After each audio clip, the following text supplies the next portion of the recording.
अरे मु आसुची। अरे शुण शुण मु परा तम पई ओसा करिची तमे भोग न पाई कि पळौछ जे। अरे तमे भी ना हौ दियो।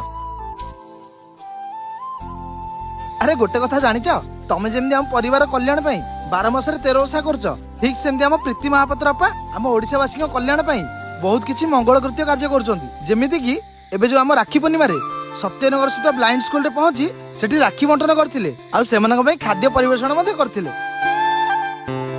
आ तापरे पाखेर थिबा किछि कॉलेज एवं मंदिर गुडकु जाई सेठी मध्ये राखी बांटिथिले। आ हां से जने एकाधार रे जने समाजसेवी तथा लीडिंग बिजनेस वुमेन मध्ये एई गत रथ यात्रा रे 1 लाख पानी बोतल बंटन करबा सहित बहुत दूर दूरांतर आसुवा श्रद्धालु मानक पई ई रिक्सार सुविधा मध्ये जोगाई दैथिले। आ हां से जने मॉडर्न वुमेन सहित ट्रेडिशनल मध्ये। अरे आ गोटे कथा सुन 2016 मसिया रे हम प्रीति महापात्र अपा राज्यसभा कैंडिडेट हिसाब रे कपिल सिब्बल को एग्नेस्ट मध्ये लड़ीथिले।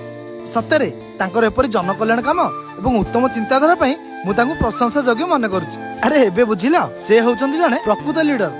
ଆମର ଏ ବର୍ତ୍ତମାନର ଜେନେରେସନ ମାନଙ୍କ ପାଇଁ ଭବିଷ୍ୟତରେ ଯାହା ଆବଶ୍ୟକ ସେ ଠିକ ସେଇଆ ହିଁ କରୁଛନ୍ତି। ପ୍ରଭୁ ଜଗନ୍ନାଥଙ୍କ ପାଖରେ ମୁଁ ଏତିକି ପ୍ରାର୍ଥନା କରୁଛି ଆମ ଆଗାମୀ ଭବିଷ୍ୟତରେ ମଧ୍ୟ ଲୋକମାନଙ୍କ ପାଇଁ ଆମ ପ୍ରୀତି ଆପା ଠିକ ଏମିତି ସେବା କରୁଥାନ୍ତୁ। थैंक यू प्रीति अपा।